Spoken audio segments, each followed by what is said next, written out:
I thought I heard about there. I was hungry the same time he was hungry. It's so funny, like, tons of hungry. So they kept eating it, you know. That's how I know. Barb, did My planning. I thought I heard somebody getting up. Barb, did you make a blender drink? I know, we were just talking about doing that. I did it over You at, want to go on a climb? I did it over at Michael DeBoer's house and they blended berries, but no, we were just saying that maybe we could make a blender drinks here for ourselves and at home. Sure. We don't really have a juicer, but we have a blender. And a lot of frozen fruit. Yeah, blender drinks are great. Depends on what you have in the drink. Anna made a really good soup last night, and her friend in the middle of the night got up and ate it almost all of it out. You know, I got to tell you, just to share about a blender drink, you got to try this. It's all the drink is yellow tomatoes. That's all that's in it is yellow tomatoes, cashews, and pine nuts. Wow. And it'll blow your mind. It's just unbelievable. I'm going to write it down. We have pine nuts here. Unbelievable. Yellow tomatoes, cashew, and pine nuts. You could charge $15 for a small cup of it at the cafe. If left it, it'll be $15.50. Oh my God. Yeah, we can make, that would be a good drink, sister. I don't want to make cookie, but I think I ate one already. I think there's this, I ate bread. The blender drinks at the athletic club where I go are as small as like $4.79 plus tax, and the large is like $5.79. And they have all kinds of good stuff, whether it's fruit or kale or whatever. And they're really good, and they're very popular drinks. People think, you know, they're getting good stuff in the drink. Of course, Yeah, it's right. $5 for 8 ounces. to expensive ingredients, but That's right. they sell. So your margin may not be as much, but You can throw kale and stuff like that into a blender like that. Like that you have so powerful. Well, one thing you should know about this tomato thing, you know, a lot of blender drinks aren't so good after about an hour or two. You know, they start to deteriorate. But with tomato and nuts, you can keep that thing for hours, and you can leave it at room temperature and everything, and it will be fine. You can. That's one advantage to it. So anything with tomatoes and nuts is fine. yeah. But the thing you don't want to do is start putting in things like parsley and stuff, because then that'll go bad. That goes bad. Yeah. You're in front of one of those glass brick things. Us? No, it's metal. Oh, it's metal. Yeah. Okay. It's stamped metal. Oh, it really looks nice on the video. But I don't think Barb moved, so I can see if your picture's frozen. Huh? I guess your picture's frozen, Barb. You should. Oh. I guess you turn off and turn back on again. We'll try that.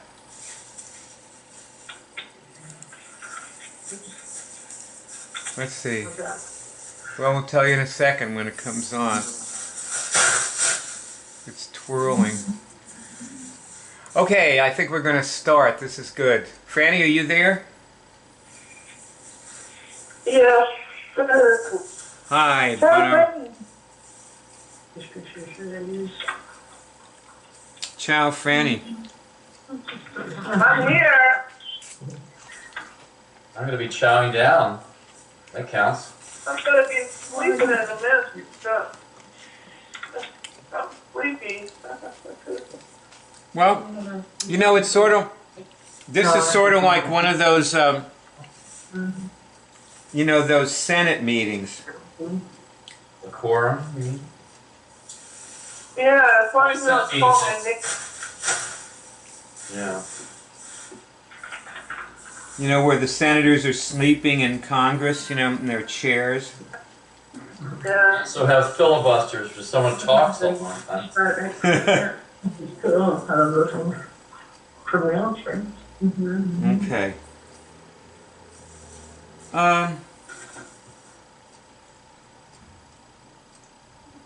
Who could, you know what I'm going to try?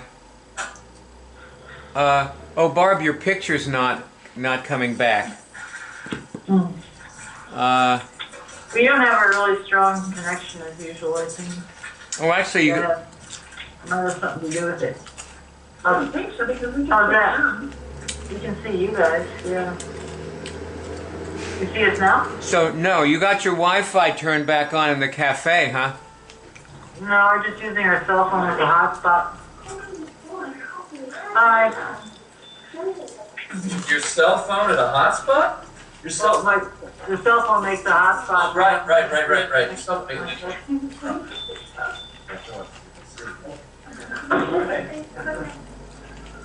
Chinese people just came in. You can't see our video though, huh?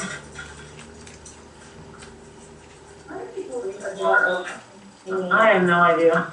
Yeah. I know.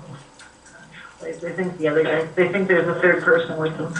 Can you, actually, can you just go on Skype on your smartphone and maybe that'd work? Now video though. Maybe. I don't think it's our connection because we can see them fine. Yeah, we see you guys. Oh, I see really? on my smartphone, but it will be like a distorted picture. Well, the thing is, you're on your phone, the computer on the hotspot. You may not have the data feed available. It's like being on the phone. You can't.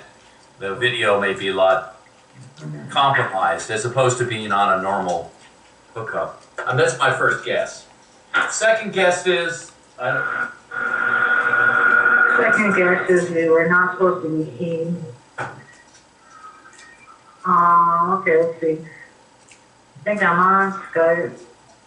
Greg Markoven. Hold on.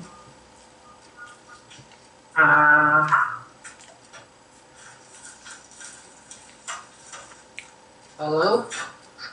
You want? Hello? Hi. We hear you. Can you see me or hear me? I hear you fine, Barb. Yes, You, we hear you. that's great. I'm going to see a camera option in this thing. Let's see. We don't have any names. Let's see. That's weird. I called you, but I don't even see the little camera option. Maybe you should call me back on my. Oh, wait. Oh, hold on a second. Join call video.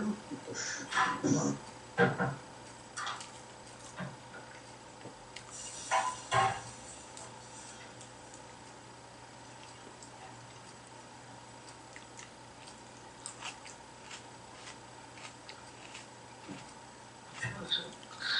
I hear you fine, Barb.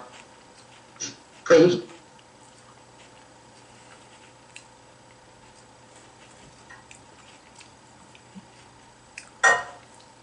I hear you just fine. Hi.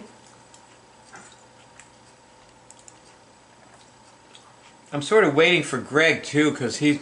Oh well, I'm ready anytime. I'm waiting for everybody's. Well, it's just something I wanted to tell you about your dad. Yeah. Then I think the reason your dad's alive now is because you created a good life for him. Yeah, I created a real support around him that he can relate to. Yeah. Obviously, he spirals away by himself and he deteriorates. But we all do. When you're separate. I just don't think he would have ever made it even this far. And also, are you giving him the tea still? Well, I ran out. I got to make more. I think he did well with that. I don't think he really had diarrhea. Oh, good. So that So- was the right amount. And also, he takes magnesium, right? Yeah. Yep. Okay. He has more visitors. He had a chaplain come yesterday. And next time she comes, she's going to play the guitar and sing. Nice. Barb, I can see you. Oh, boy. It's a miracle. And I can see Anna, too. Couldn't hear him. How's business? How's business in the cafe today? It's still early, it's slow today, but it was okay yesterday. Actually, it was slow for the last 2 days. Except we have tons of cookies today, so that we should show you of every kind. I think every kind we advertise is here. You know what you could do is don't try to move the camera. Just bring over some of the cookies and hold them up There we go. so we Show can them a see them. sample of each one. We'll make you a sample plate. Yeah, show it to us. Well, I'd love to see them. I did that once the other day and people liked it. We gave them a sample of everything. I mean, just a little look of everything. You can post that on Facebook every morning, say this is a sample that we have. Today's offering. Hurry up. For the Show 'em next the hour, gluten-free one. special for the next hour. This is going to run out. We only have I had a so coconut many macaroon. left. I had a coconut macaroon. It's got a scarcity time, you know. Barb, were you able to get money to buy the cafe from your family last night? No, I don't even think he. Did you talk to him? Talked to my brother though. What did he have to say about it? That I should, find out all the numbers and what it makes and what's, I don't know. It's too much work. Well, meanwhile, she'll sell it to somebody else while you're doing all that shit. I know, that's what I told him. So it sounds like I said, he was like, you should just make her an offer where you put your name on everything, you're responsible for everything, and she, consults with you till you get it going. And then I'll be what the other guy was. I said, she's just gonna give it to the first person that shows the money. That's what's gonna happen, so it doesn't matter. It's all, whatever is supposed to happen, it'll be all right. And even when the new lady comes, I'll probably work for a little while. I'll stay here till after the holidays, and then I'll have a little money, and then I'll either help Anna with the house or just. Well, we're gonna keep working it no matter what. Yeah. We So, have who a knows? lot of supplies. We could bake cookies for quite some time here. We could We just still stay got our here. chili cheese cookies. We could live We could on- live in here. We could live here on cookie We're gonna dough. put some bunks up there. I'm gonna put a loft up here. I wouldn't mind living here. Well, now your picture, I guess your internet connection just isn't that strong, so it's okay. We'll just go with it the way it is. Don't try to fix it Not anymore. with frozen, something good otherwise. I know, really. It's not bad. Good. But Anna, Yeah. I wanted to ask you, would you prefer to sell the place to Barb? I would totally prefer to do that if she had the support that I think she needs. My only worry about her running it by herself, like if I'm not around, then she needs some support. She needs people to be here with her and to help work with her, and emotional support more than anything, I think. So that would be my concern. Barb, what about getting assistants to do that with you? Yeah, but like who? People who Yes, walk sir. in the door and you teach how to cure things. Yeah, I guess so. I think that it would still be good to have like a partner type person like me that would be here. You're right. You're really right about that. Also, I wanted to ask Barb, how would Buy the you house. how would you feel about hooking up with people on Skype at the cafe and having them be with you while you're there? I've already done that, like with Alejandro and stuff like that. Oh, That would work, right?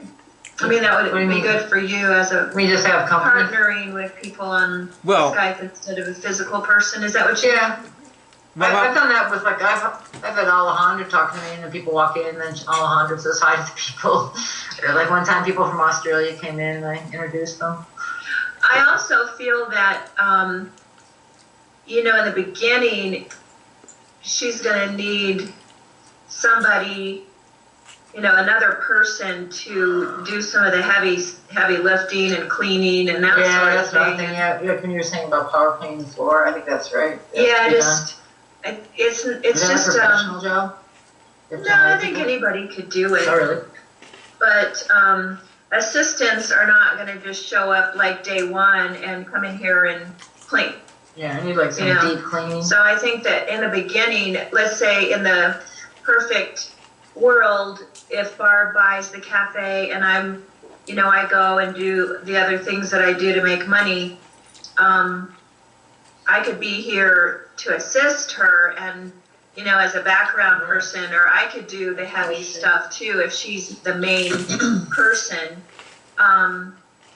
until somebody else shows up that either comes in from, the cure team somewhere else or as just a paid assistant, even to come in once or twice a week to clean really good or do the shopping, bring in the ingredients and that sort of thing.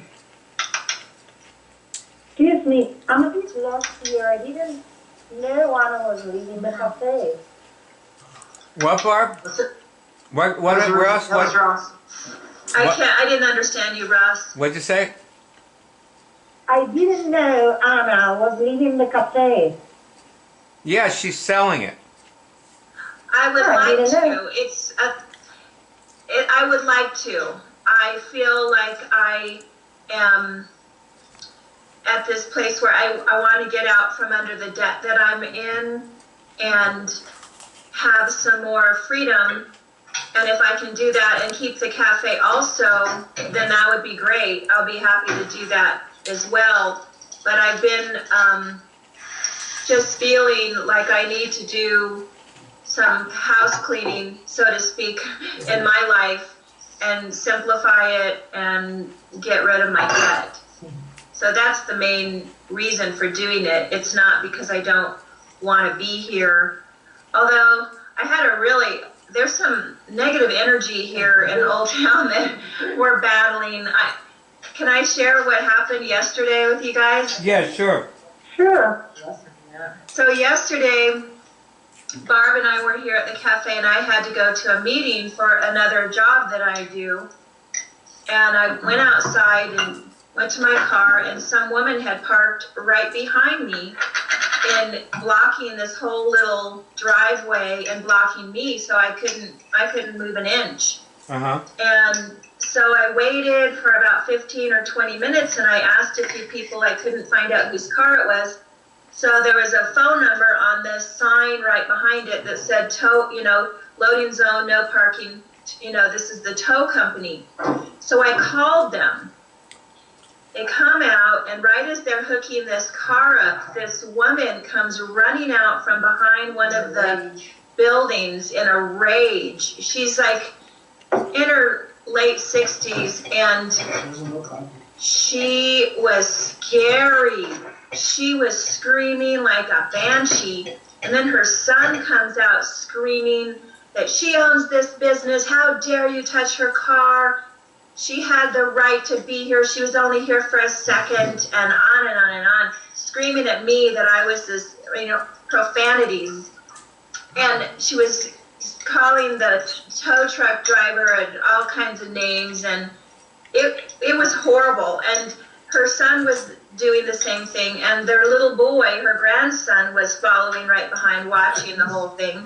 And then her daughter came out and joined the family drama. Oh, God. And I was just taking this verbal abuse from these people.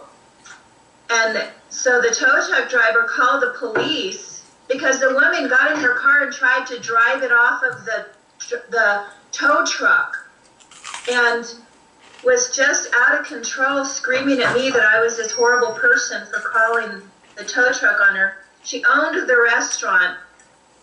And the truck driver said, well, it's going to be $100 because that's, what it is. She said that she wasn't going to pay and she's going to make me sit here as long as it takes for him to leave. How are you? So finally the truck driver called the police, but then he called his boss and the boss said, just let her go so that the other woman can leave, which meaning me, but it was really awful. Of course.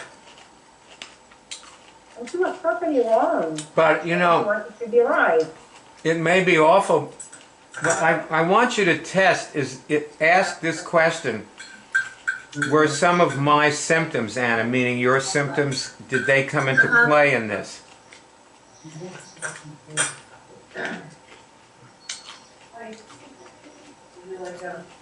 I'm not getting any signal. Greg, Greg, what do you get? I got yes.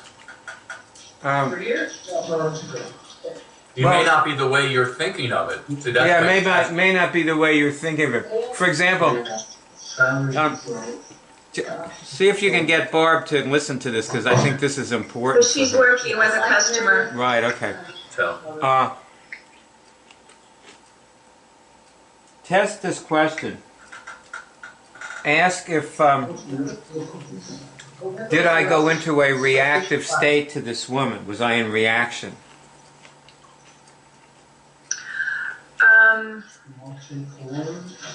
Yes, I was. Okay. And also test, did I traumatize myself during the incident? Yes, And how about, did I traumatize myself after the incident? yes, Okay. So Ross, do you understand now that those are symptoms? Yeah. See, I think when you tested no, you weren't. I think your test was real. Excuse me, can I take that again? what's that? Tell Barb to move away with the person. Just move a little bit away. Say that again? Move away. Tell her to move away from you so that we're not, because you can't hear me there with them talking. Okay, that's better. What I was saying is I think your tests were real tests, and you were getting real. What in the world are they doing?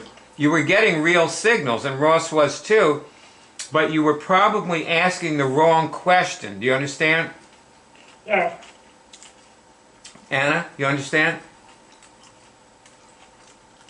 Yes, I put you on mute for a minute, so I do. those are hard cookies. Oh, Greg. Did you understand what Greg just said, Anna? There was banging there, and I said they were hard cookies. Yes, I did. And yeah, she didn't like it though. Okay. But okay, back to Anna, and She probably liked it, but she was on mute. yeah. Okay. So test now, have I cured it? Yes, So do you feel any different? yes. What's the difference? I feel peaceful again. Okay. Now, I was reliving this ever since that happened. Yeah. Anna, the trick with this, Good. Thank you.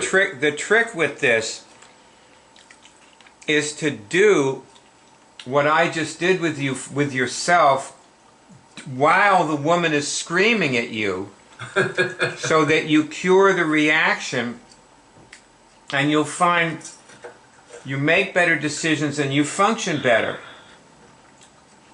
You understand? Yes, We're trying to train you to cure yourself on the spot. And if you do that, you're going to do much better in life. I wanted to ask you something. How would you feel if we bought your cafe? Sorry. If we bought your cafe and let you continue running it and you could keep all the profits from the sale of the food and beverages.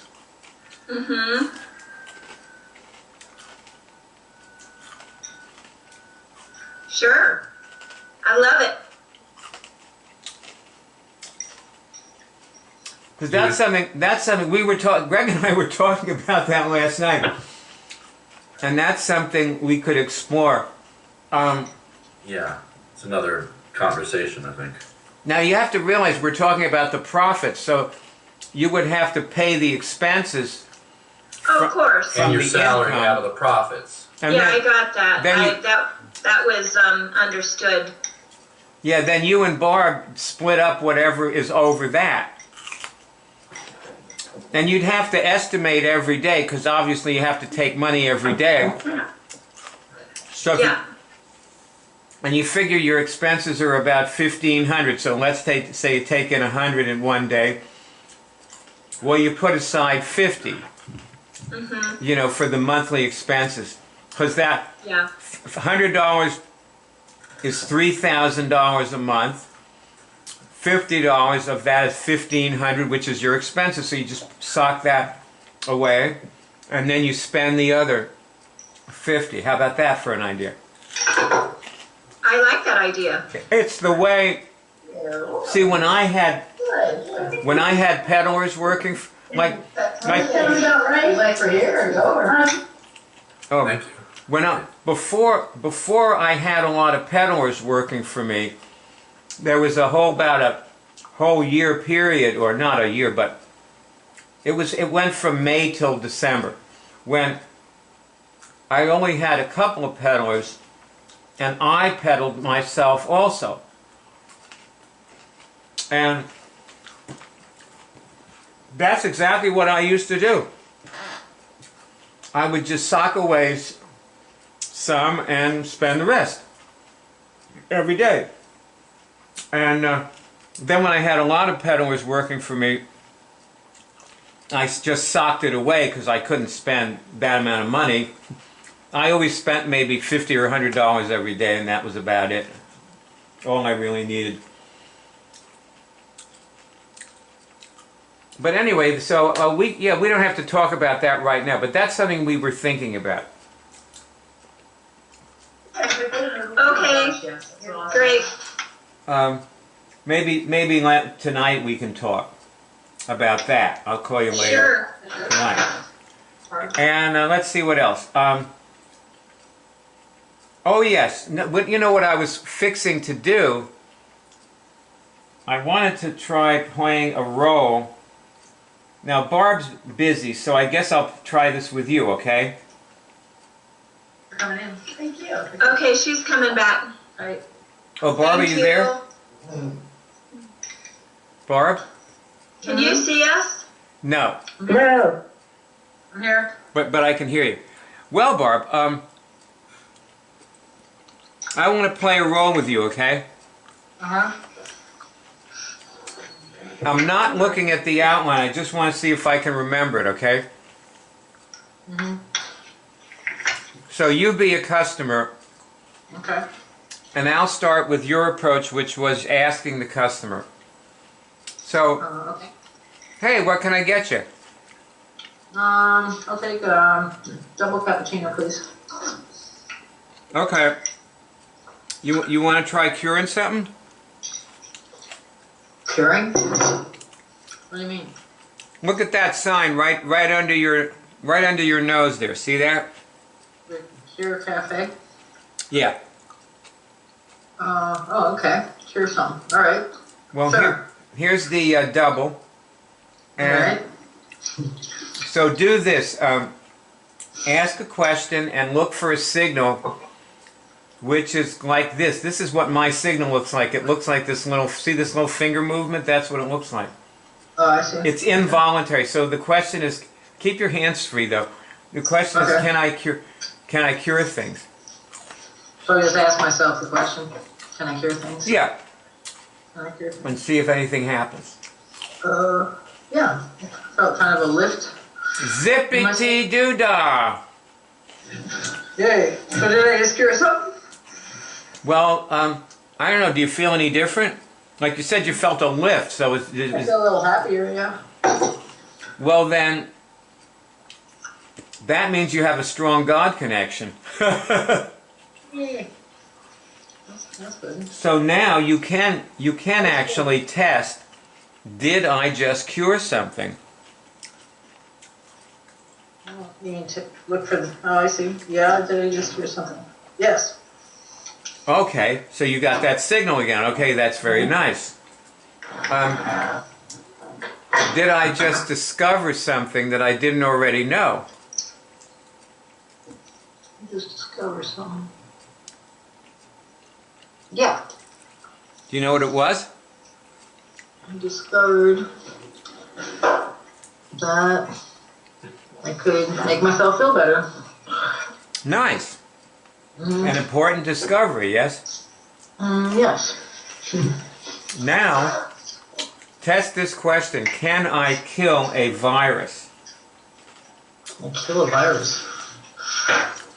Like by myself? Can I kill a virus? Yep. Well, I got that feeling again, I guess, yeah. Okay, so that means you never have to get the flu again for the rest of your life. Huh. To catch it before I get it. Yeah. That'd be nice. See that other sign? It says flu shots not given here. That's why that sign is there. I just got the flu shot. Okay, cool. So now, how about, Maybe I should connect to your hospital. can I test this, can I make myself feel better? Can I make myself feel better? Yeah. Okay. Good. Can I cure cancer? Can I cure? Well, this is getting kind of out there. I don't know. I got that same yes. I'm not sure. I mean, I think I. Now you know why we call it Cure Cafe. Yeah. I have seen people cure cancer with this. That's cool. I cured Should show that one. I cured 3 incurable viral-based diseases with this. Wow. That's what I'm doing here, showing you. I just feel a responsibility to do it. Mm-hmm. Well, thanks for showing me. It's kind of cool. Well, I want you to test something. Have I changed since I started? Is there a change in me since I started doing this a few minutes ago?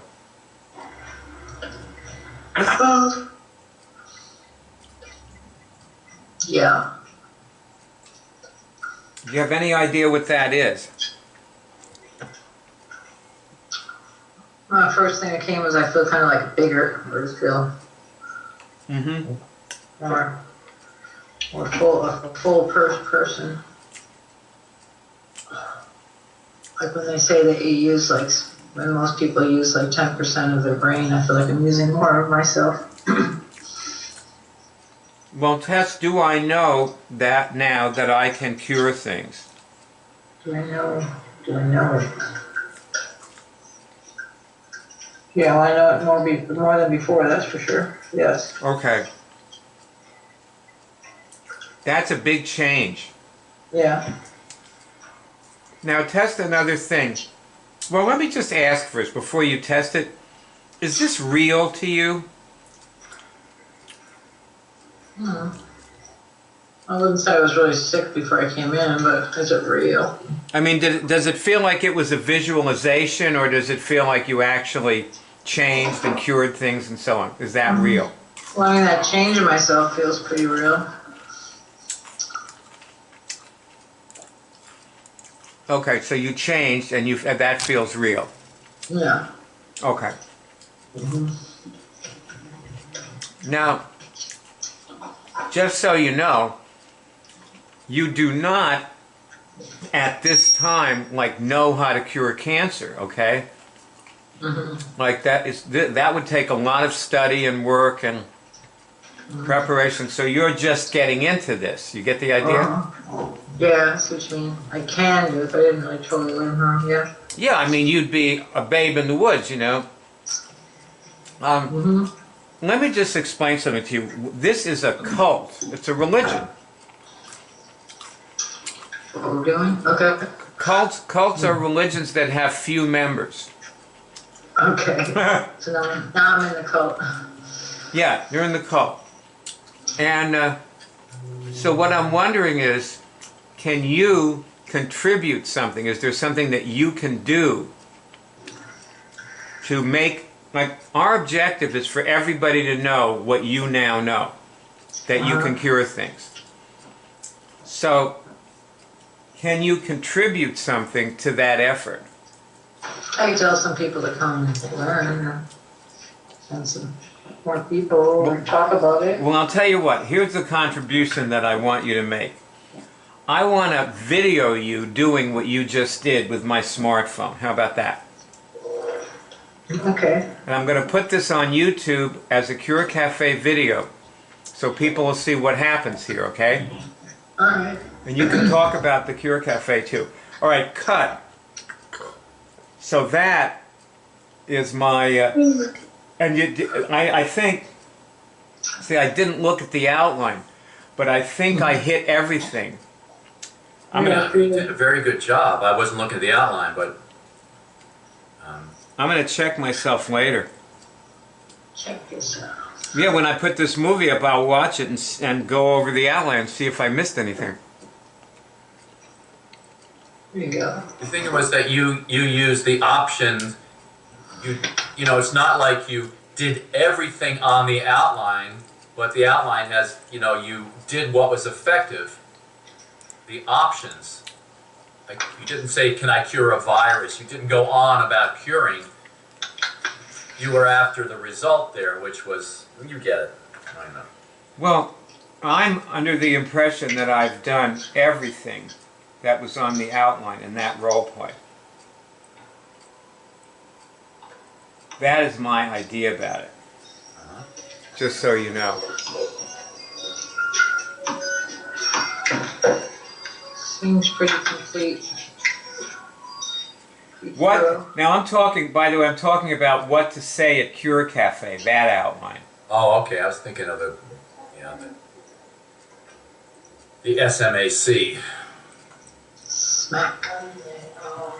Smackdown. Well, this is simply the beginning of the smack anyway, so. That's a. I did. I forgot to say you're lighting up my life. Shit! You're lighting up my life. Shit! That's a Debbie Boop. I blew it. I almost got the whole thing, but I blew that one little damn stupid thing. Oops. I can't believe it. All right. You know, I've been playing. By the way, Barb, you know what I was talking to Ann about us buying the thing? Uh-huh. Well, this wouldn't preclude us at some point transferring ownership to you. So don't feel like, I just don't want you to feel like we're like trying to steal it from out from under. Well, no, I'll have $10,000 someday, but.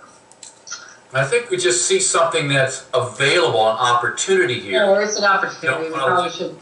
We should get by some the of us. wayside. One of us should get it. We shouldn't pass it up. It is a lucky opportunity.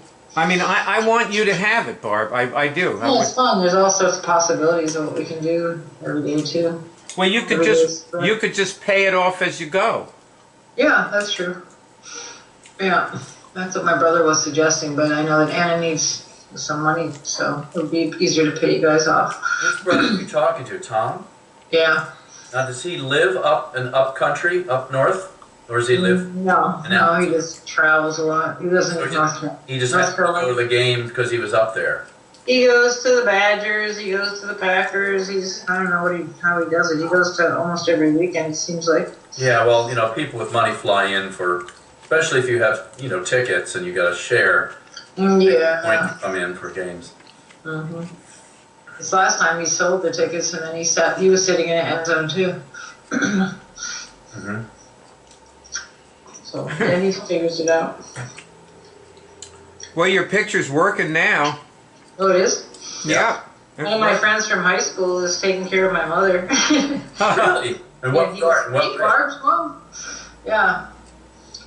So he's 55 years old. You mean she is her health attendant? She's there during the day. Well, yeah, she broke her hip, so she's got to be in this special area for a while. Yeah, he's one of the attendants. He goes. Sounds like a Saturday night live skit. You know. He goes, if all the people here were as nice as your mother, my life would be a lot easier. He said. Yeah.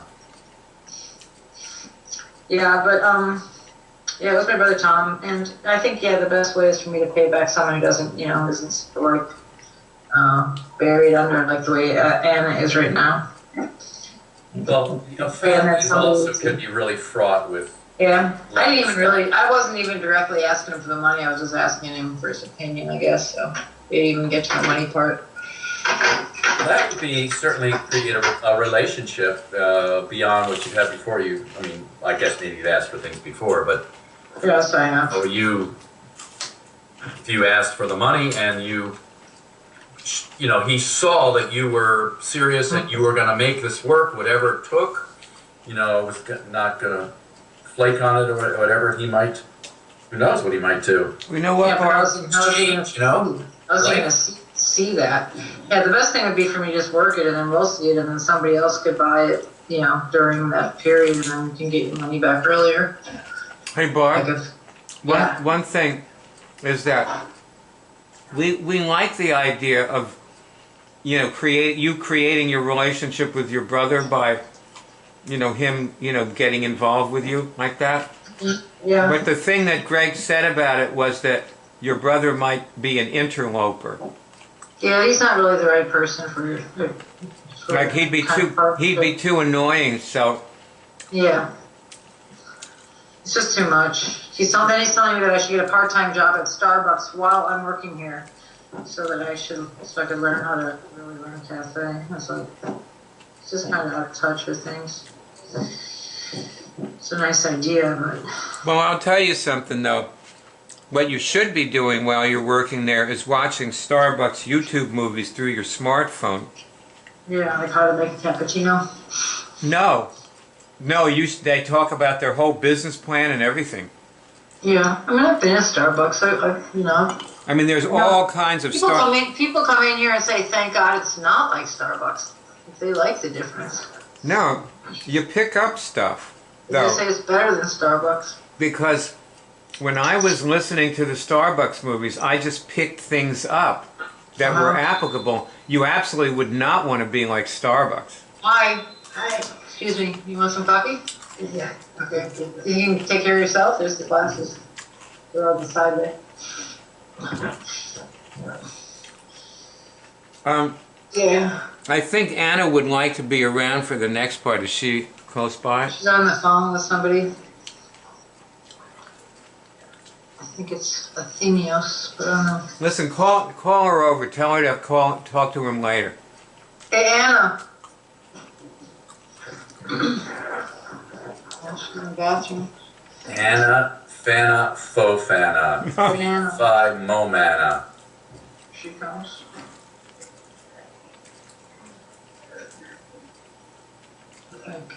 Anna, Dana, Bopana, Banina, Nana, Nona, Hi. Phi, Fona.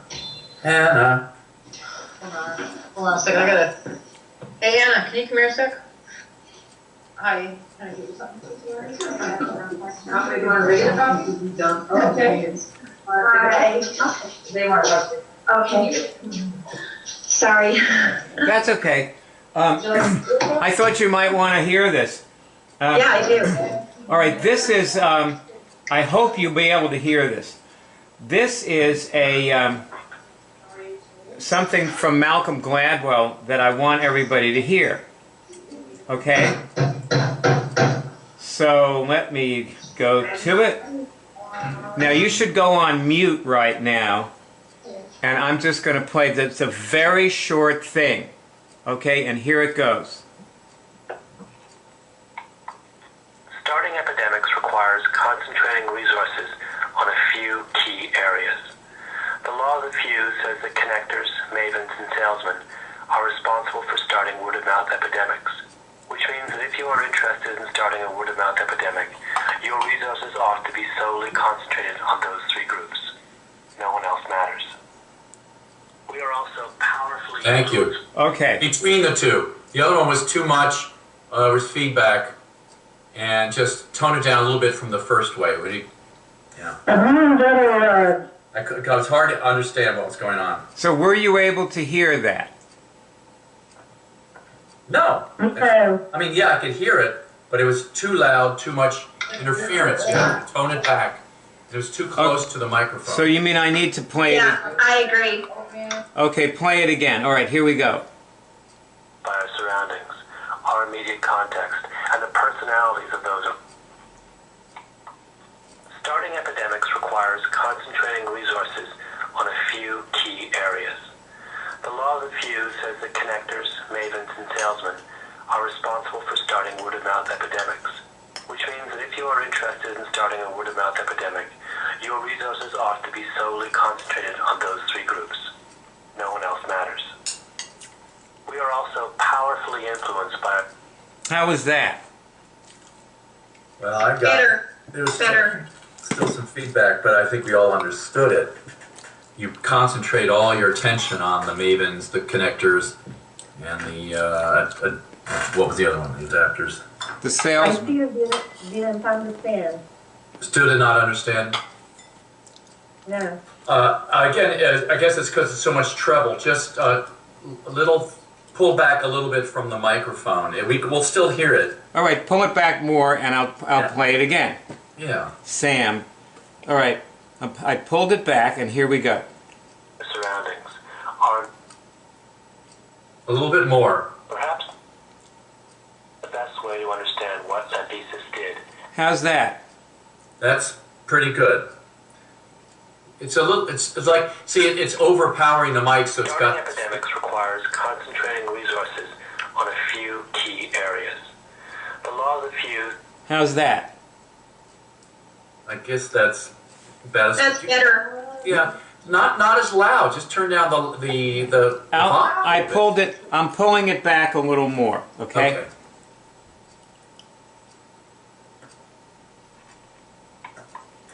Starting epidemics requires concentrating resources on a few key areas. The law of the few says that connectors, mavens, and salesmen are responsible for starting word-of-mouth epidemics, which means that if you are interested in starting a word-of-mouth epidemic, your resources ought to be solely concentrated on those three groups. No one else matters. We are also powerfully influenced by our surroundings, our immediate context, and the personalities of those around us. Taking the graffiti off the walls of New York's subways turned New Yorkers into better citizens. Okay.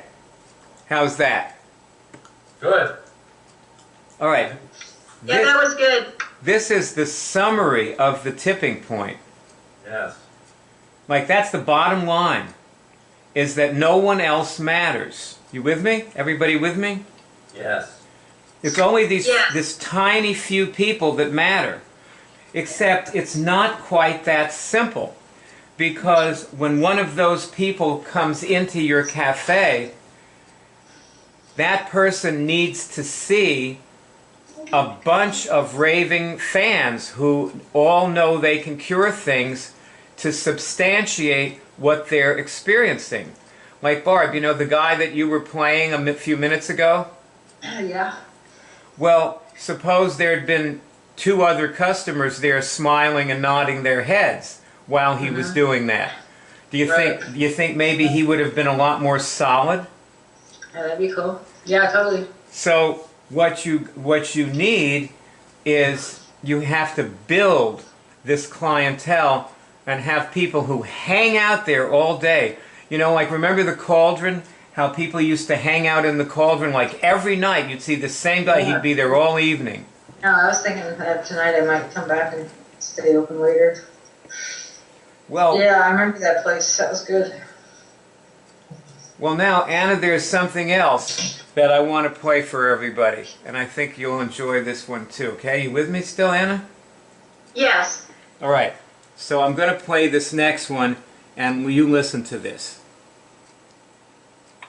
Perhaps the best way to understand what Lambesis did is to go back to what sociology also called the diffusion model, which is a detailed academic way of looking how a contagious idea or product or innovation moves through a population. One of the most famous diffusion studies is Bruce Ryan and Neil Gross's analysis of the spread of hybrid seed corn in Greene County, Iowa in the 1930s. The new corn seed was introduced in Iowa in 1928, and it was superior in every respect to the seed that had been used by farmers for decades before. But it wasn't adopted all at once. Of the 259 farmers studied by Ryan and Gross, only a handful had started planting the new seed by 1932 and 1933. In 1934, 16 took the plunge. In 1935, 21 followed, then 36, and the year after that a whopping 61, and then 46, 36, 14, and 3, until by 1941, all but 2 of the 259 farmers studied were using the new seeds. In the language of diffusion research, the handful of farmers who started trying hybrid seed at the very beginning of the 1930s were the innovators, the adventurous ones. The slightly larger group who were infected by them were the early adopters. They were the opinion leaders in the community, the respected, thoughtful people who watched and analyzed what those wild innovators were doing and then followed suit. Then came the big bulge of farmers in 1936, 1937, and 1938, the early majority and the late majority, the deliberate and the skeptical mass, who would never try anything until the most respected of farmers had tried it first. They caught the seed virus and passed it on finally to the laggards, the most traditional of all, who saw no urgent reason to change. If you plot that progression on a graph, it forms a perfect epidemic curve, starting slowly, tipping just as the early adopters start using the seed, then rising sharply as the majority catches on, before falling away at the end when the laggards come straggling in. What Lambesis did with their campaign for Airwalk was to try to take a brand that had been worn entirely by innovators and run it through this diffusion process, introducing it to early adopters and then the early majority, and finally, when the shoes exploded, the late majority. This is easier said than done, of course. It doesn't take much to see that trying to get a pair of sneakers into the mainstream in a market crowded with sneakers is an awful lot more difficult than getting... See, that what he's starting to go into is exactly what we know, which is that, Barb, when you have somebody come in there who really loves it and they decide to be an assistant, that's great, but that person may not be one of the few that we're looking for. They may just be somebody who likes curing things, but they may never tell anybody about it. They may be somebody like Al Hartman who nobody would ever listen to. So, see, Al is not a maven because people don't listen to Al. You get the idea? Yeah. Yeah. Maven are people who you call when you want to know something. Yeah. Like I have my Cliff across the street, my friend. Like if I got a bug eating one of my plants, I go over and ask him about it. He's a maven. He can tell me what the bug is and what to do about it. Right. And I know that, and everybody goes to Cliff in this neighborhood when they want to know something, because everybody in the neighborhood knows that he's a maven. See, that's what a maven looks like. So you may get lots of results, but the people that you're looking for, those people are very big, happy accidents that come in only every so often. And what you're trying to do is create a fertile place for them to come into so that they ignite as soon as they're in there. They feel it. There are enough people, you do everything rigorously, you do enough of it, and you say the right things that bring the person through the things that can trip him up later. Right. And you get a movie and you put that on YouTube. Yeah. So that, like, you build this number of movies up so that there's 5, 10, 20 movies of people curing things at a cure cafe. Now, the reason I wanted to tell everybody, the reason that I am so excited about Cure Cafes, and I believe in them, Yeah. is that, you see, in a Cure Cafe, we are proving something. Yeah. It's Anna, you gotta read Made to Stick. I was thinking we gotta have signs up all over the place. I'm gonna get that today. It was the Cure Cafe. Get it today. There's something in it that I want to tell you. It's called the Sinatra effect. You'll come to it in the book. And the Sinatra effect, remember the Sinatra song, "If you can make it there, you can make it anywhere"? Yeah, I love that. Okay. Well, there's all these things that are good for people. There's yoga and diet and, hypnotherapy and healing. And you do sessions with them and you have certifications and all this rigmarole. And when you have a cafe where people can walk in and cure cancer, you have proved that what you're doing is light years ahead of everything else. Because when, your friend, I guess Max, somebody says, you do hypnotherapy, and he says, yeah, I'd love to do a session with you. It's, $55, it's an hour. And, that's the way that looks. And suppose you're standing next to him and you say, well, I'll tell you what, you could just cure it over at my place and you can just get a cup of coffee and cure it, and you don't have to do that. And we have great coffee, way better than Starbucks. And while you're drinking your coffee, it'll be gone. How about that for an idea? You don't need any hypnosis or anything. You don't have to pay anything. It's free. And you'll be able to cure things for the rest of your life after you walk out.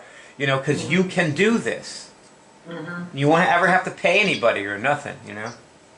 So that is the reason I'm so excited about them. It's a statement. It proves something. I believe that the Webb College would do this. I believe that if people saw a place and we said, well, if you can just come into the Webb College and do it. But the thing is, the Webb College, unfortunately, people don't feel confident when they watch a movie. They just don't feel like they've really got. Yeah. I talk to these people people have been calling me just about every day. And they've watched movies and a lot of them have gotten signals and even cured things. But they are not confident. That's why they're calling me. They're calling me saying, well, I think I did. Well, I might have done it right, but like Brenda Liz was like that. Yeah. I think I did it. I might have done it, but well, tell me, did I do that right? They need to be with you at the counter in the cafe. And then they walk out feeling like they're 10 feet tall. Yeah. It gets the job done. Yeah. Yeah. And if we have enough of those few people who will make it spread, then it will tip. So I believe that cafes are the way to identify and bond those people. Mm-hmm. It's like an ongoing course. Yeah. If we bought it and we knew, and we sort of took the pressure off of Anna, and we could have signs all over, and little table tent signs like we used to have, Well, and then advertising to the community, I think, would be a big part of it. The Facebook. You didn't say Albuquerque Cure Cafe. You still keep the name. Well, there's just something else I want to mention and put out. Now, this doesn't cancel anything I said before. I want to talk to you later about actually buying the place, Ann. Okay. Okay. I'll call you later. But what I realized is we don't need a cafe. None of us need to own a cafe, including Anna, by the way. And because what we actually need to do is find cafes who want to be Cure Cafes. Mm-hmm. Like we need to call cafe owners rather than trying to build and or start cafes, which is very difficult. Like every city has 10, 20 cafes in it, and we just. Well, once we do this one, then it'll be easier to do that. I think you need to do a prototype model. That's actually true. That one of the things that what you've got there could be is a prototype. That's right. I'm not totally sure how much easier it would make it to talk to these cafe owners, but it would definitely be useful for us. We'd learn a lot from doing it. So yeah, that's a good use for it. And you would have a track record, and you would be able to show, because if you're going into someone's business and you're saying, we want you to consider doing this, it's going to change their business model. It'll be a big change for them, and so there has to be a compelling reason to do it. Yeah. And if you have a model and a track record to show them how they can make more money, how it makes sense in the business world, then they'll be much more, eager to listen to what you have to say. Nicely said and compelling. Masterful. I like you see, you cured something a few minutes ago. Mm-hmm. Like with about that stupid woman, and look at the shape you're in now. Like, what a difference. Yeah. Really? I mean, you got me, you had me at hello, Well, maybe there'd be like a person who works at the cafe that's into Linux already or something, and then bring it in, because there seems to be, you have to have somebody that has confidence with teaching people how to test and enjoys that. Yeah. Well, I started running it out in my mind, as we were talking.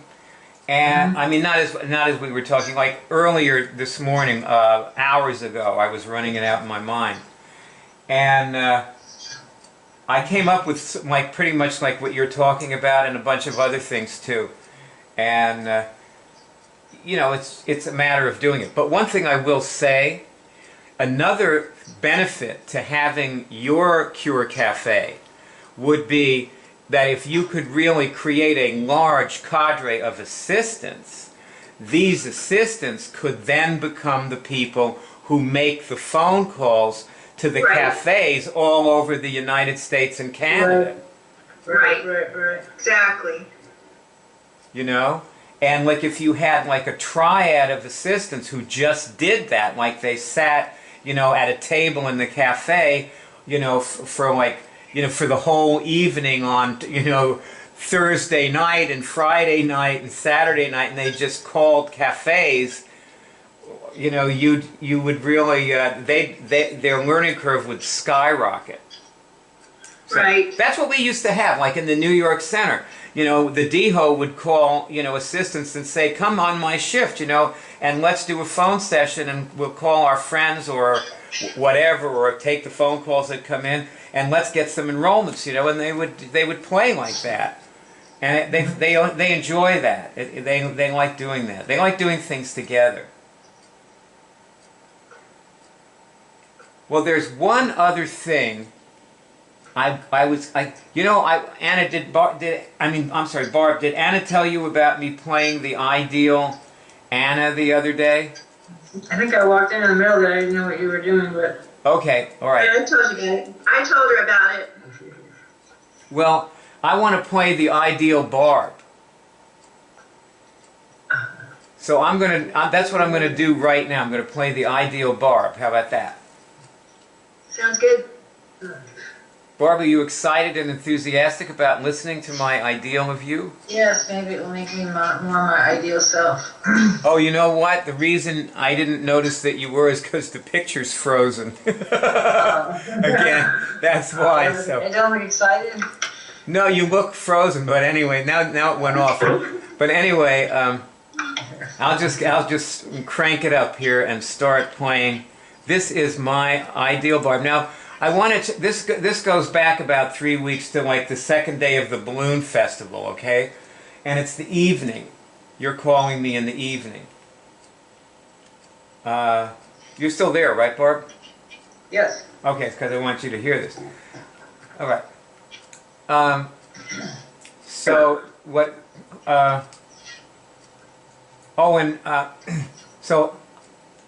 Okay. Hi, Bard. God, I was hoping I'd get you, but I guess I'll just leave this on your voicemail. It's funny because I used to do this years ago when, You know, when I was making reports to you, I remember I used to make reports to your voicemail. But I'm afraid now your voicemail only takes a 4-minute message, so I may have to call you back because I have more to say that's going to take more than 4 minutes. But anyway, just so you know, like, I got like really fed up with all the talk. Like, I didn't mention this to you, but you know, like, you kept talking to Anna and talking on and on and on about like this whole Cure Cafe thing, and other than like sending that, you know, sign to us, like there was no action. You like nobody was doing. It wasn't just you. Like it was Anna too, but you know nobody was doing anything about it. You know, and so finally I just said, screw this. You know, I'm going to do this. And what I did was, like I figured, like what we need around here is some action. Less talk and more action. So I, first of all, I went to Kinko's this morning, and I printed signs. And like I had to go really early because you know this is the balloon festival, and we're expecting a lot of people. Like there was a ton of people that came in there yesterday, and I was looking at that and I was thinking we have got to do this well. And there's all these people here because next week they're going to be gone. And there won't be anybody to experiment on, so I absolutely want to do it this week. And I realized I couldn't do it without the signs, because the sign kind of legitimizes it, you know? So I went to Kinko's, and I made the signs up, and brought them back to the cafe, and I put a couple on the front doors. They're really beautiful, too. You know, like, remember when we used to pay 15 cents for a copy? Well, for 6 fucking copies, 6 copies, I paid $3.67. That's what it's come. But I did get, what I did is I got special paper. They have all these different papers you can use. And this paper like looks like this it has this really antique-y finish. It's like a rag finish, you know. And it has little flecks of like, you know, like fibers in it and stuff, so it looks really cool. And I had them printed in this sort of antique-y matte kind of brown ink. And so it looks good, you know. It looks like the Old West kind of look. And so I put those up, and I put one right where I stand in there. And then, like, I know you told me not to do this, but it was like, that's another thing, like, it doesn't seem like you, like, already know how to do this stuff, like a lot of this stuff. Like, telling me to wait for people to ask me about this was not the right way to do it, because none of them were ever going to ask me about it. They're, like, standing in a line a lot of the time anyway. So they're not going to ask me what Cure Cafe is, because there's people behind them, and, you know, they're trying to be polite and all. So what I did is I decided I'm going to ask every single person if they want to try curing something. And that's another thing. Like you were saying to me that you wanted me to, like, you know, say you got anything to cure or something if I asked somebody. But I didn't want, because they never think they have anything to cure. But if I ask them if they want to try something, a lot of times people will just, it will be like, you know, you want to try bungee jumping, you know, like they'll realize like they can do it even if they don't have to think about whether they have anything to cure, you know. So, like they sort of trust that you know, well, if you wouldn't be asking unless something could happen. So that's what I did. I was asking these people, and most of them were like, huh, you know, or no thanks or whatever, you know. And then some of them asked me, and I was, you know, doing the thing with them while, and a lot of them, like, they just sort of, like, left in the middle because they, you know, they were in a hurry, even though they were getting signals. Like, there were several people who were getting signals, and then they just said, I gotta get going, and, you know, because there were people going around them, and I was serving other people while I was doing it with them, and so but they were, like, grateful, you know, thanks and that stuff. You know, another thing about this, I realized, like, you can't really tell whether any of these people are going to come back because they did this with me. You can't, because a lot of times when they get into it, I noticed like what they do is they sort of like, they thank me, but then they sort of just walk away like muttering to themselves, and they're still like trying to test stuff and stuff, you know? Like they don't know whether they got it or not, and they're, you know, and maybe they'll be back because they won't know whether they got it. But like, they're just like, they're in their own world, really. Like the more of this they do, the more into themselves they go. So that was like sort of a revelation. And then, well anyway, like, so here's what happened, okay? I'll tell you the story now. Around noon, this woman, I told you about this woman, her name is Claudia. She comes in, and she had been in here a few days ago, and she was worried about diabetes, and I showed her how to test. You too, thank you.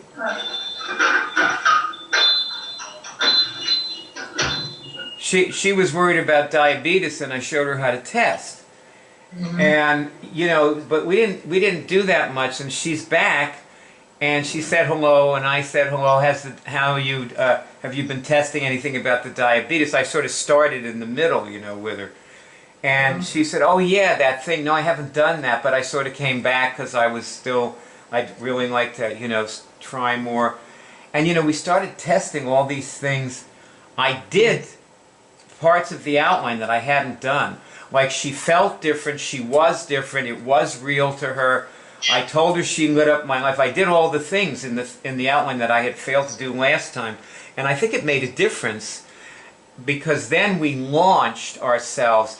And I asked her if I could film her and she said yes. So I turned my camera on and then we launched ourselves into this really involved discussion of diabetes where she was testing all these things about it. And what came out was she does not have diabetes or a pre-diabetic syndrome, even though her blood sugar has been running high. Like she tests her blood sugar in the morning, and she was telling me it was like 150 something this morning, which is high. But we tested that her blood sugar is appropriate for what she's doing. Like whatever she's doing, like her body is regulating her blood sugar to the right level for where it needs to be. That's what we tested, okay? So then we've sort of finished, and she was like really supportive of Cure Cafe and happy, a big smile. And this other guy got coffee and cookies, and he was listening. His name's Stan, okay? He was standing there, he was listening.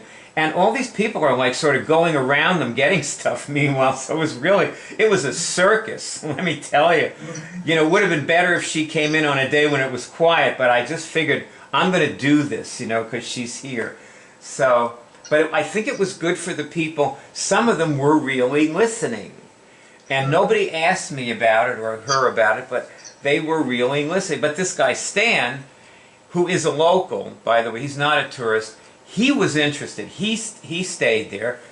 So then we stopped and the movie was over. And then she said to me, like she's leaning on the counter, and she said, I want to get really good at this.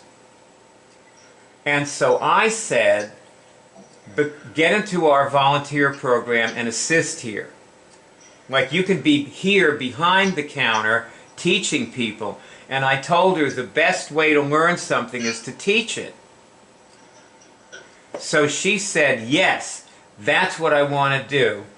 And right then and there, I told her what it would entail and everything. I just sort of winged it because I didn't know a thing about it really, because you didn't really tell me what it would be, but I kind of figured out. And I told her she'd have to do whatever, I gave her to do. And she said, sure, no problem. She's happy to help, and she'll clean the tables and stuff. And so then we wrote down, like, she wants to come in every day. Like, she'll come in every morning. So I said, great, and it's for 3 months, right? And she went, well, that was a little daunting, but she said, okay, I'll do it for 3 months, And we wrote it out. I got paper, and we wrote out an assisting agreement for her, and she signed it. And so after this is all over, I said to her, that'll be $30. Because I remembered in the thing you wrote, you said that it was $30 for the interview. So I told her, we haven't really started the program yet, but it's still $30 for the interview. You know, it was like the funniest thing, because she just opened her handbag, she took out her wallet, she took out a 20 and a 10, and she handed it to me. So that was her. And Stan says, I want to be an assistant, right? So he said he couldn't pay me today because he didn't have $30 with him. He was willing to put his card through for it. But I just felt like, no, I said, no, well, I'll wait, you can pay cash. But I did the same thing with him. And he comes in on Saturday for 3 hours. That's what he was willing to commit to. So I'll be seeing him next Saturday, presumably, or if I ever see him again, when he promised to bring me the $30. And he sort of felt like he'd done his interview because he was listening to her do hers. So that was that, you know.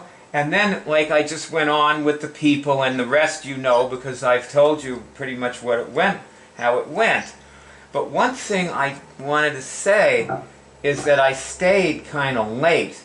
I did not close at 5. There were people just kept coming in, and I was there till like 6. Well, I was there till like 6:30, and then I went out and I went to Whole Foods, and so I had 30 more bucks than I was planning on. Plus, I took my regular salary. So I went and I bought myself, I was sort of running low on magnesium, so I bought myself a couple of bottles of that. And I bought, you know, some olives and a few other treats, and I went home. So now I'm eating and leaving you this message.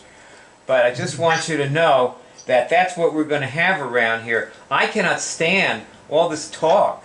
You know, we got to have action here on the ground.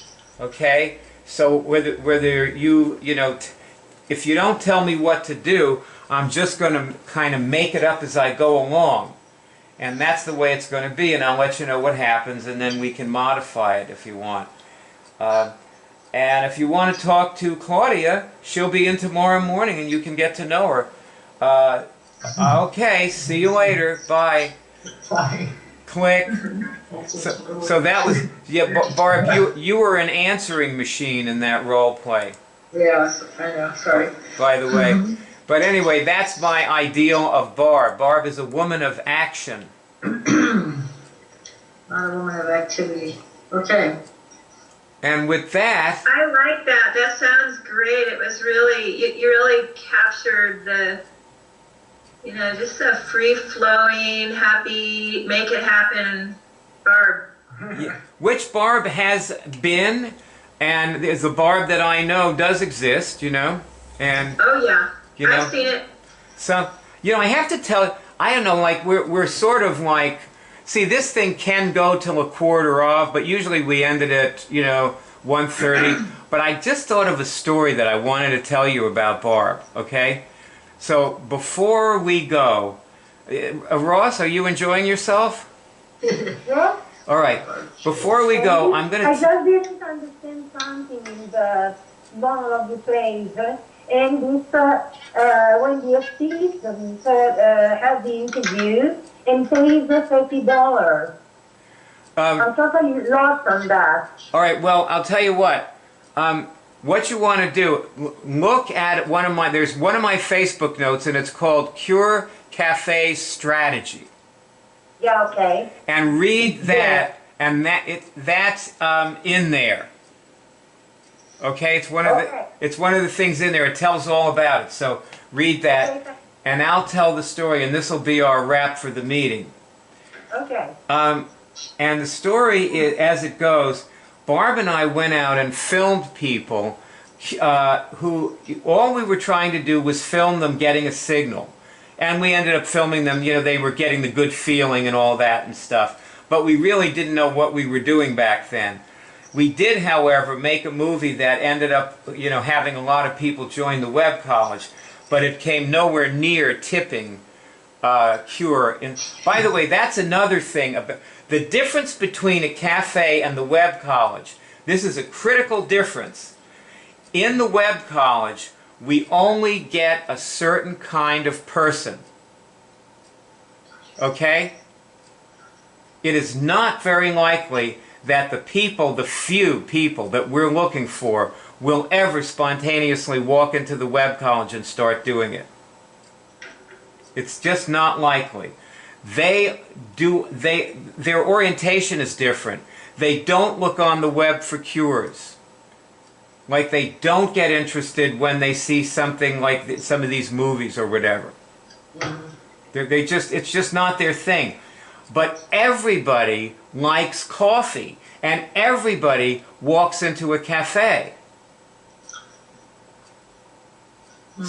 So that just to put that in perspective,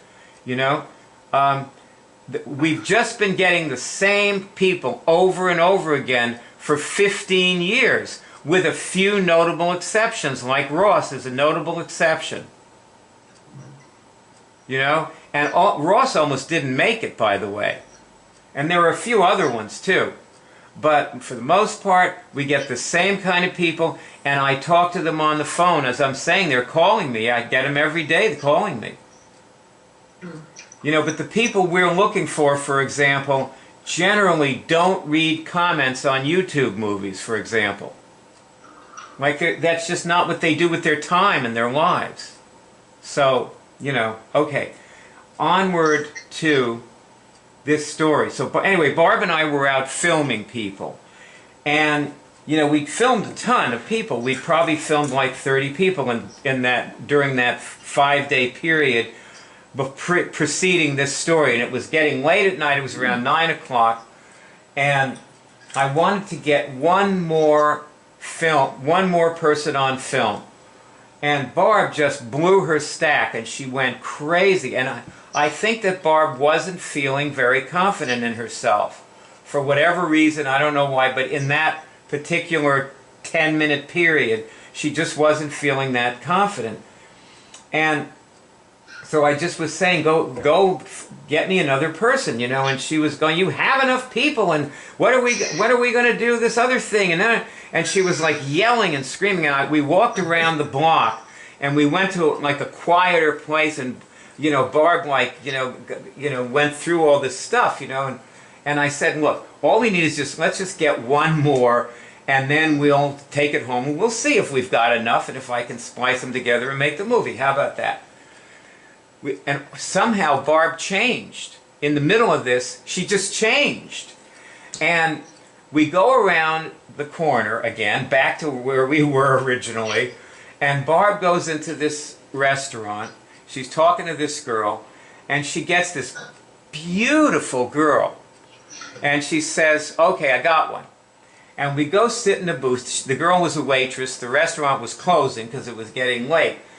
We sit in a booth, and this girl, she was Audrey Hepburn, I swear to God, that was what she looked like. And her mannerisms and everything, she was just elegant. And we made this great movie. And Barb was wonderful. She was like teaching her how to do this shit. And she was incredible, And then, so we went home happy. But, that's the way Barb is. It's like, from 1 minute to the next, Barb changes. So what you were saying before, Anna, about like, how, it was great to see that aspect of Barb when I was playing the ideal Barb. I have seen the ideal Barb. She really exists, and she's incredible. She's amazing. That's the Barb that went out, remember with that guy, what was his name, who was the son of the mayor of Key West? Oh, yeah. And you went out, this guy was a volunteer, and he went out with Barb, and they filmed people without me.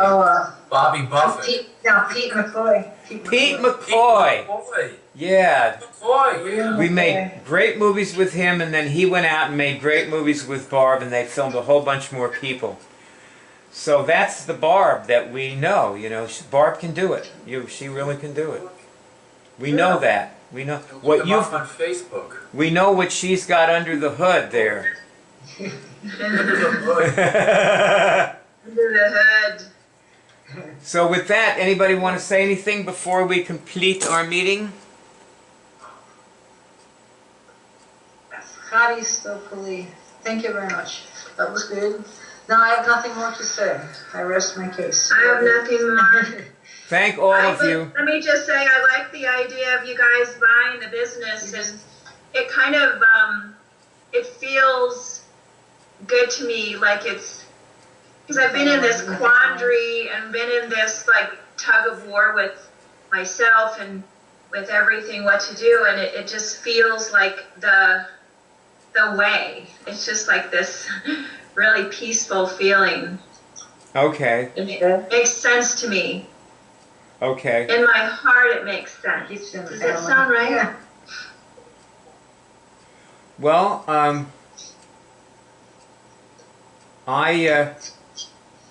I will talk to you later. I'll call you during dinner, Anna. Send that thing. Okay. I will. I've been putting together a little like what you get with for whoever buys the cafe. It's a Oh, I It's a wanted to. list. Yeah, there's something I wanted to mention to you about that. That's right. It's amazing. Well, you know, Barb was saying you're taking things out of the place. no, I'm not Actually taking. bringing things back from. We're took things out already. we took stuff out before, but we're bringing stuff back. Maybe that's Yeah, what that's the thing she to do. said. So, you see, the thing is, what you should do is create an itemization, and then you can keep anything you want in there, and you should take the stuff out after you sell it. Don't take the stuff out before you sell it. Leave it there, because then people can see, and you can just say to people, look, that's my vase, I'm taking it when you buy the place. I mean, you know, like, assuming somebody else buys it than us, you know. Yeah. Because we already know that, but you would tell them, like, that's my vase, but, you know, you should have a vase there or something, you know. But Yeah. definitely, like, itemize everything so that you show That's them, okay, what I'm doing. this is what you exactly get. What I'm doing, and I'm putting a value to everything that goes with the cafe Yeah, based on the replacement value, not a brand new piece of equipment. Well, that's a And- very good way to sell it. That's right. You know, if something is, you know, if you have to pay $3,000 for something, you're under no obligation to say you paid $100 for it. You know. Well, right. You could exactly. just, you need to say that's right, the replacement cost is the relevant number. And also, it's a great way to sell it. Right, because the value of you add everything up, it would cost someone at least twice as much to put this together. Well, you know, than what you I'm know what? asking. If we don't buy it, you will sell the place at some point. I mean, Right. you will find a buyer. You don't ever have to worry about that. Oh, sure. And the closer you get to spring, the more likely it is that you'll find a buyer. Oh, sure. And Absolutely. also, when I talk to you tonight, I'm planning to warn you off selling it. Okay. Because I feel a Yeah. responsibility to do that. I think it's a colossal mistake to sell that cafe.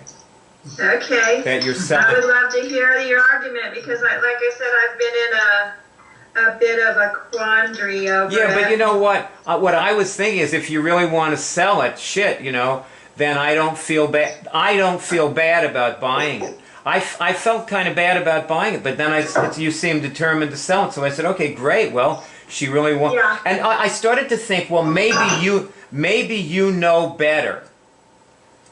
Like, you look at it and you say, oh, I have this other way of making money and it's easier, so I think I'll do that. So maybe you just know better about how to run your life than I do, you know? Well, that's a possibility. Yeah, right, it really is. So I just decided I'm gonna, you know, like, stop being such a Jewish mother, you know? Well, you know, I was born on the 2nd of December, and the number 2 is the mother number. Aha. So, see, people like me tend to be like mothers, and also I'm Jewish, so there's nothing worse, nothing more overpowering. The 4 is the eccentric number. That's right. Read crazy, right? What's 8? 8 is You're 8. 8 is No, I'm asking. 4s attract 8s. 8 is not a good number. I don't know what I am. 8 What's your and birthday? 4 are not March good enough. 15th. My birthday's the Ides of March. 15. You're 6. Oh no, that 15, oh you're 58. the 15th is a good 15 is a very good number. It's magic. Yeah, that's me. Yeah, it's magic. Magic. And it also breaks down to the love number, the 6, which is also The good. love number. So magic and love, that's you. What's Greg? 19. Oh, 19 is a very fortunate number. Birthday. And it breaks down, by the way, to 10, which is the wheel of fortune, Do you know how to do Excel? which then breaks down to 1. 1 is the loneliest number. All right, guys. All right, I'm on the 144th dimension. Okay. True. Okay, thank you. You know, whether Thanks, Ross. Thanks, Ross. Ciao. Bye, everybody. Ciao.